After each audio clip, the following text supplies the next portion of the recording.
Hello friends, today I am going to teach you about antibodies and antigens। तो ये बहुत ही important topic है आपके लिए। तो आज हम बात करने वाले हैं कि एंटीबॉडीज़ और एंटीजेंस क्या होते हैं इसके बारे में। तो चलिए हम समझ लेते हैं, बारी बारी से हम समझेंगे कि एंटीबॉडीज़ कितने प्रकार की होती है और इसके हमारे बॉडी में क्या फ़र्क पड़ता है। इससे पहले हम आपको बताना चाहेंगे कि आप इस चैनल पर अगर आप नए हैं तो आप इस चैनल को सब्सक्राइब कर लें। हमारे चैनल का नाम हेलो हाई क्लासेस है और इसी तरीके के आपको जानकारी पर डे मिलती रहती है। और अगर आपने सब्सक्राइब कर लिया है तो ज़रूर बेल आइकन को दबाएं और इसको जो है अपने फ्रेंड सर्कल में शेयर करते रहें। तो चलिए, तो आज की क्लास एंटीबॉडीज़ और एंटीजेंस। तो सबसे पहले हम समझते हैं कि एंटीजेंस क्या होते हैं। तो एंटीजेंस का मतलब ये होता है कि एंटीजेंस वो रोगाणु हैं, यानी कि जो कॉज करते हैं डिजीज़ को फैलाने में, जो डिजीज़ को फैलाने का जो रिस्पॉन्सिबल है, यानी कि antigens is responsible for spreading diseases to enter in our body. ठीक है, हमारे बॉडी में प्रवेश करके वो इन्फेक्शन या डिजीज फैलाते हैं, कॉज करते हैं, उसे हम बोलते हैं antigens. Is that clear? Clear है? तो क्या होता है एंटीजेंस? एंटीजेंस वो होते हैं जो हमारे शरीर में प्रवेश करके हमको जो है बीमार कर देते हैं, वो एंटीजेंस कहलाते हैं। अब आप समझ लीजिए कि एंटीजेंस दो तरह के होते हैं। एक को हम बोलते हैं एक्स्ट्रोजिनस एंटीजेंस। क्या बोलते हैं? एक्स्ट्रोजिनस। एक्स्ट्रोजिनस, एक्स्ट्रो का मतलब बाहरी, और एंडोजिनस, एंडोजिनस एंटीजेंस यानी कि ये आंतरिक। यानी कि हमारे जो एंटीजेंस होते हैं वो मेनली दो प्रकार के होते हैं, एक्स्ट्रोजिनस और एंडोजिनस। तो एक्स्ट्रोजिनस का मतलब ये हो गया कि हमारे बॉडी में किसी भी प्रकार से वो प्रवेश किए हों, वो बाहर से, तो वो हमारा क्या कहलाएगा? एक्स्ट्रोजिनस।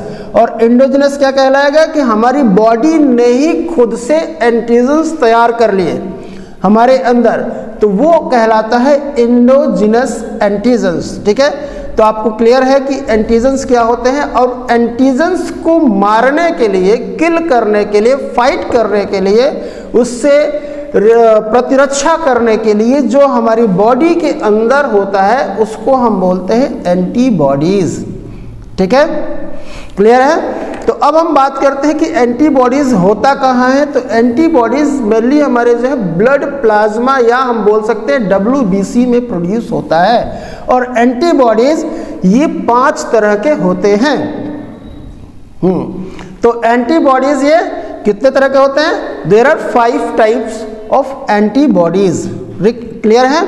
चलिए, तो एंटीबॉडीज में अब हम बात कर लेते हैं कि एंटीजेंस भी प्रोटीन के बने होते हैं और एंटीबॉडीज भी प्रोटीन के ही होते हैं। और ये दोनों में आपस में लड़ाई छिड़ जाती है जब ये अंदर प्रवेश करते हैं हमारे बॉडी में। ठीक है, तो सबसे पहला जो एंटीजेंस को हम कॉमन लैंग्वेज में एंटीबॉडीज हम बात करते हैं कि एंटीबॉडीज जो है ये कॉमन लैंग्वेज, कॉमन ये मीनिंग वर्ड है। लेकिन अगर आप इसको मेडिकल टर्मिनोलॉजी में देखेंगे तो इसको हम क्या बोलते हैं? इम्यूनोग्लोबुलिन। क्या बोलते हैं? इम्यूनोग्लोबुलिन। तो जब भी हम एंटीजेंस के प्रकार को देखेंगे, यानी कि वो कितने प्रकार के होते हैं, तो आपको उसमें एक वर्ड मिलेगा IG। अब ये IG डिनोट्स क्या करता है कि IG डिनोट्स इम्यूनोग्लोबुलिन यानी एंटीबॉडीज। ठीक है, तो अब पहला जो टाइप आता है IgG। IgG क्या है? ये एंटीजेंस का एंटीबॉडीज का एक प्रकार है। एंटीबॉडीज का एक प्रकार जिसको हम बोलते हैं काइंड है। मैंने अभी आपको बताया कि ये 5 तरह के होते हैं। तो IgG यानी कि स्मॉल मतलब IG और कैपिटल G यानी IgG, उसको हम बोलते हैं इम्यूनोग्लोबुलिन G। ठीक है, तो अब ये ब्लड प्लाज्मा में पाया जाता है और ये जो है इसके कुछ सब डिवाइडेड भी हैं इसके, यानी कि इसके कुछ और भाग हैं IgG के, यानी G1, G2, G3 और G4। ठीक है, G1, G2, G3 और G4। अब ये हम आपको बता दें कि ये इकलौता only one only one antibodies which is cross the placenta। अब यहाँ पे टर्म आ गया कि प्लेसेंटा क्या होता है, यानी कि हम इसको आसान लैंग्वेज में क्या कहेंगे कि प्लेसेंटा एक ऐसा माध्यम है जिससे मां से न्यूट्रिशन बच्चे में पहुंचता है, यानी कि एक रास्ता है। तो अब आपको बता दें कि IgG ही एक ऐसा एंटीबॉडीज है जो प्लेसेंटा को क्रॉस करता है और प्लेसेंटा को क्रॉस करके बच्चे में प्रवेश करता है, यानी वो फीटस में प्रवेश करता है जो अभी बच्चा पेट के अंदर है। ठीक है, तो अब वहां पे इसका काम क्या होता है, तो अब वो वहां पे एंटीबॉडीज उस बच्चे में प्रोड्यूस होना शुरू हो जाता है, बनना शुरू हो जाता है। अब उसके बाद दूसरा जो टाइप आता है वो होता है IgA। तो IgA कहाँ होता है, तो IgA प्रेजेंट होता है हमारा saliva, tears, colostrum and mucus. ठीक है, saliva, tear, colostrum and mucus, यानी सलाइवा हमारी लार होती है और टीयर्स हमारे आंसू और कोलेस्ट्रम जो फर्स्ट मिल्क ऑफ मदर्स है ना, तो वो कोलेस्ट्रम होता है। और म्यूकस, म्यूकस क्या होता है, अरे नाक से जो क्लास में बैठ के गोलियाते हैं नकटी, उसी को बोलते हैं म्यूकस। ठीक है, तो ये हमारा म्यूकस होता है। ठीक है ना, तो अब इसमें प्रेजेंट होता है, देखिए कितना गॉड ने कितना अच्छे से हमारे शरीर की संरचना की हुई है कि हर जगह हमारे एंटीबॉडीज प्रेजेंट होते हैं। और एंटीबॉडीज मेनली जो है कुछ एंटीबॉडीज जो हैं वो ब्लड में सर्कुलेट करते रहते हैं, यानी कि चोर जैसे है। यानी कि अगर हम ये बात करें तो एंटीजन्स क्या है, एक चोर है, और एंटीबॉडीज क्या है, सिपाही है ना।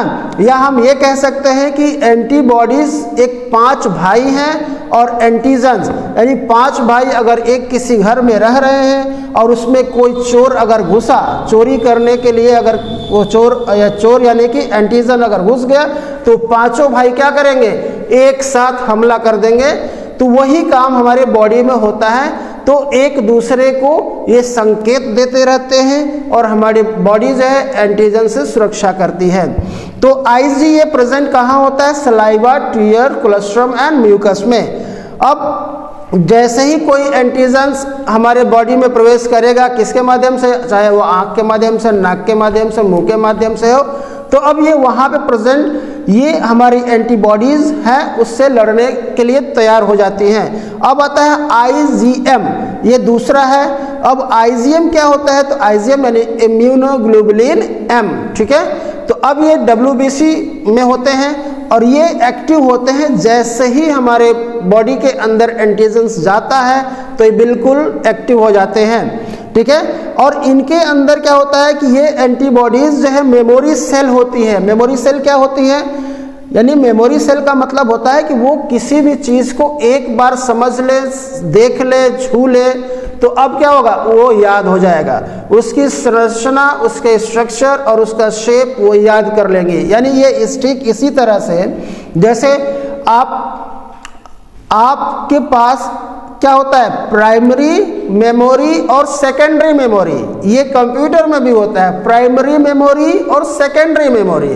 तो प्राइमरी मेमोरी क्या होता है, तो प्राइमरी मेमोरी का मतलब ये होता है कि वो शॉर्ट टर्म के लिए हमारे माइंड में वो रहता है और फिर वो भूल जाता है। फॉर एग्जाम्पल, अगर आप क्लास में पढ़ रहे होते हैं, टीचर पढ़ा रहा होता है, बहुत अच्छे से समझ में आ गया आपको, जैसे ही घर आते हैं उसको भूल जाते हैं। इट मीन्स कि आपने जो कुछ वहाँ पे स्टोर किया वो आपका स्टोर जो हुआ वो प्राइमरी मेमोरी में हुआ।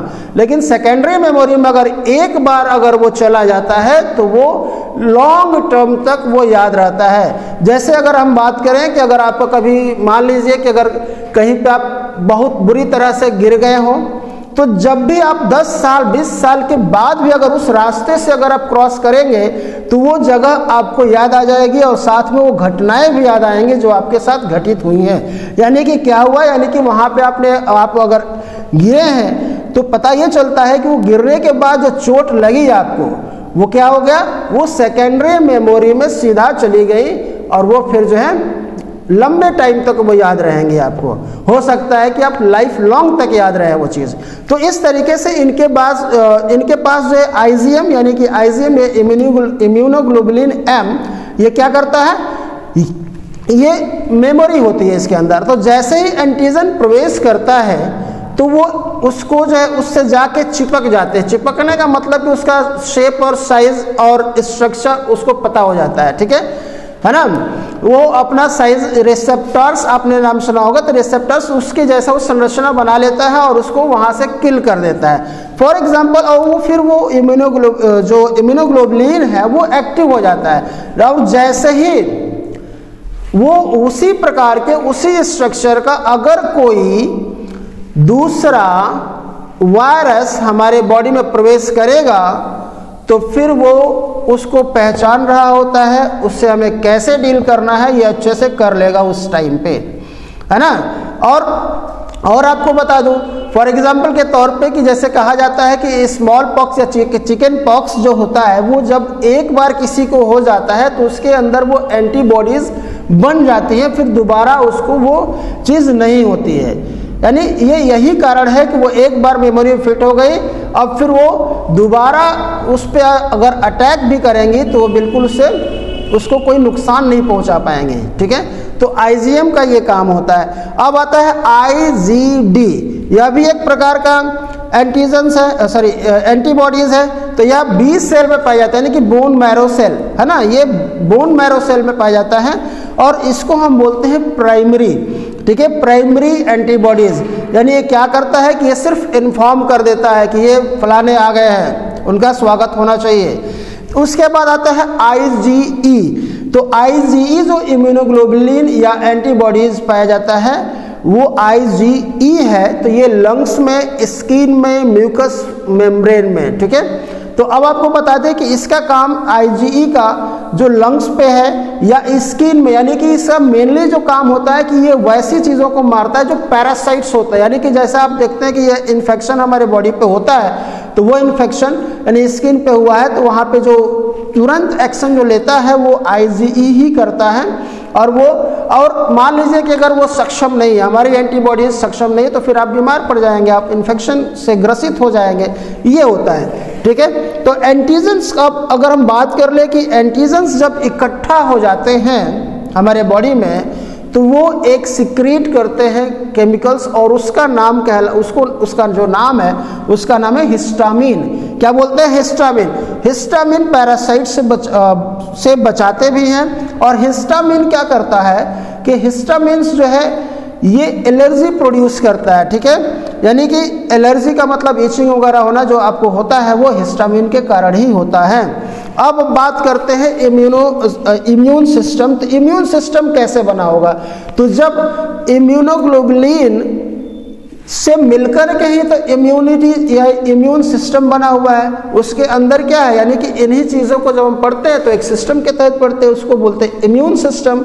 और जिसकी इम्यूनिटी जितनी अच्छी होती है, जिसका एंटीबॉडी जितना अच्छा होता है, वो उतना ही रोगों से दूर रहता है, डिजीज से दूर रहता है, ठीक है।